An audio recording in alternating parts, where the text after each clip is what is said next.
Pearl River is also known by its Chinese name Zhujiang, and formerly often known as the Canton River.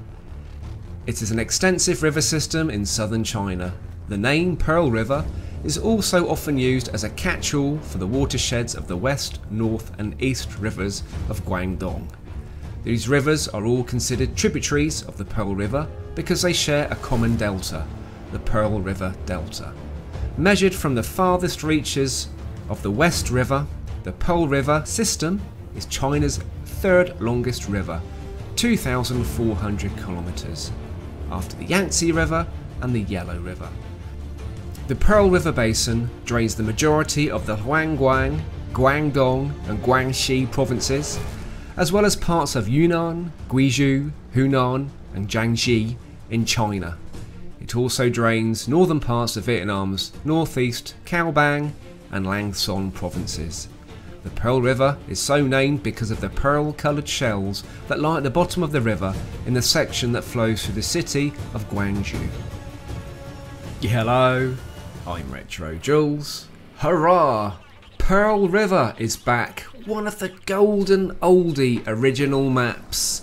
The first map I remember playing on the Xbox One when the new version of this came out and we got the graphics that we've got today, and it was just a stunning looking map, and it still is.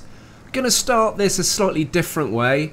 A couple of bits of footage to show you guys a couple of high points.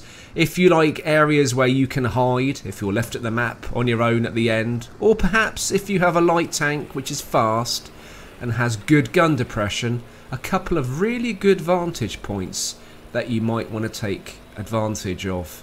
And then I will finish the game with some retro style camera work and take you right round this whole beautiful original map. Cast your mind back about a year or so and this game changed pretty much forever. Wargaming, without telling anybody, pulled a big load of maps. About 9 or 10 maps they pulled in one go. Didn't tell anybody, and everyone was playing this game, and city maps were coming up constantly. The same old maps were coming up back to back. The 4 variants of Himmelsdorf were constantly rearing their ugly heads, and players got bored. Wargaming never really explained the reason. They were really evasive and didn't put their hands up and say, we've pulled these maps because of such and such. There were all sorts of rumours that Xbox 360 was holding the game back. Simply not the case. There were also rumours that Microsoft had limited the size that games can be and the size of downloads, so there was a limited amount of room for maps, so they had to be pulled. And as a result of that, a lot of the big players and of the lot of the player base got bored, had enough, and left.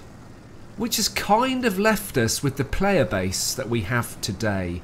When I play this game, it's normally around about 10,000, probably about 8 to 10,000 people online, split 50-50 between the European server and the American server.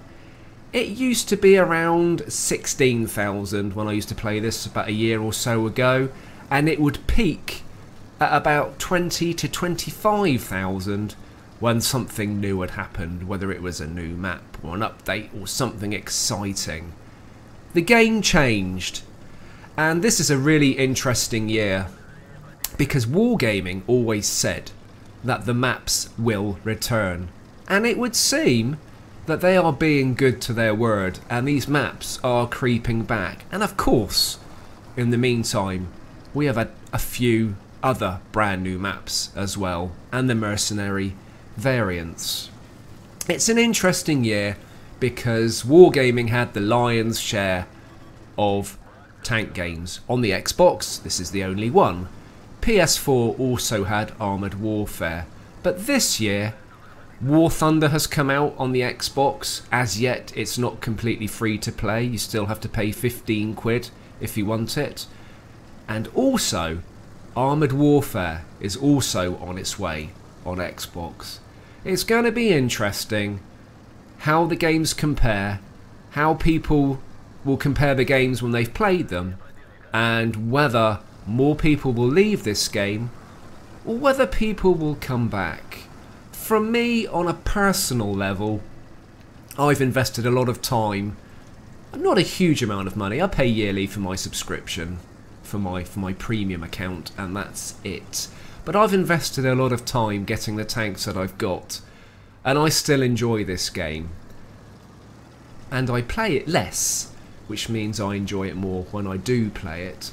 I have no plans to change what I do. If if War Thunder does actually become a completely free game, I will download it, I will have a look at it, and I'll probably play it. But I won't base my channel on it. I might feature the odd video there, here and there, but my focus still is on this game and keeping this community together and just having fun with you guys and making videos. So Wargaming were really good about returning the maps. Severogorsk came back, Live Oaks came back, Fjords and Serene Coast came back as the mercenary variant of Kitamat. And now, hurrah, we have Pearl River. I'm hoping this paves the way, because Pearl River is the first Oriental map to return, and it is a beautiful map. I'm hoping this is going to pave the way for the return of Dragon Ridge, Hidden Village, Great Wall, and also Sacred Valley. All beautiful maps. Some of them would have to be tier locked, they were quite small, but they were all gorgeous maps to play. And the trouble is, about a year ago, when the maps were removed, the map rotation was dreadful, and because the city maps were coming up constantly, we all were up in uproar, up in arms, and we said, come on Wargaming, map rotation is terrible.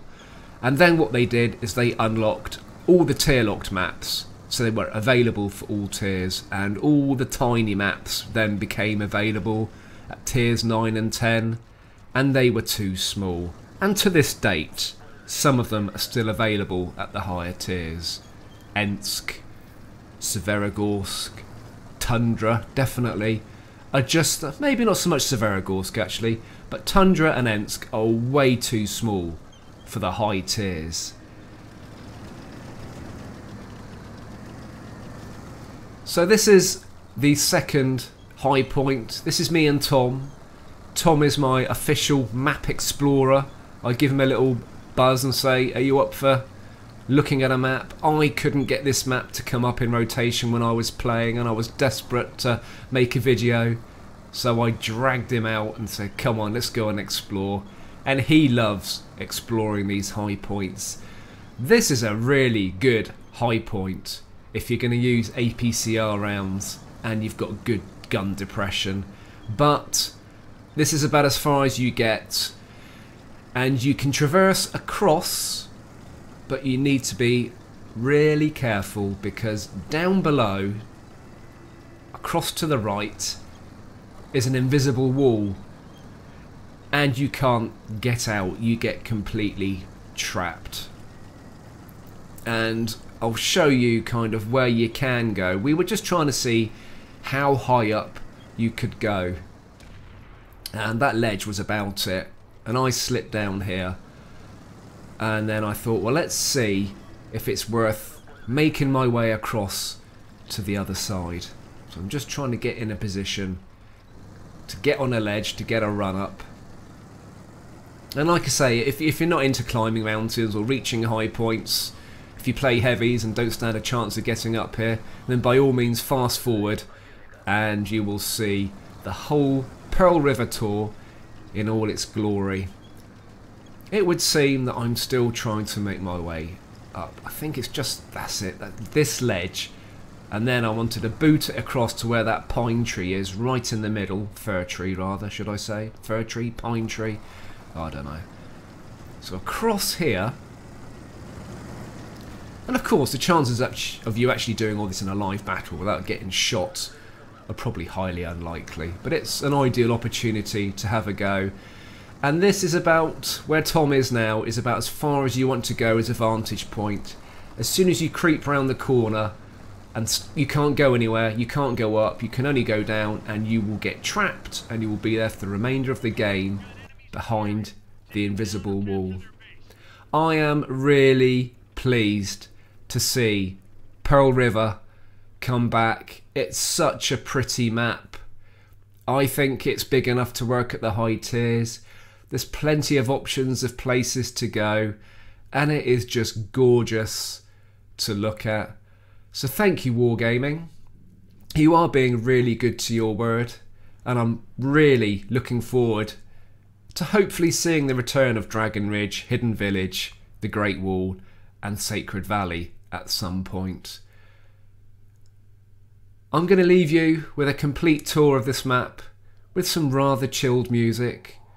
I hope you enjoy this map as much as I do. Keep safe, keep tanking, and I'll see you soon.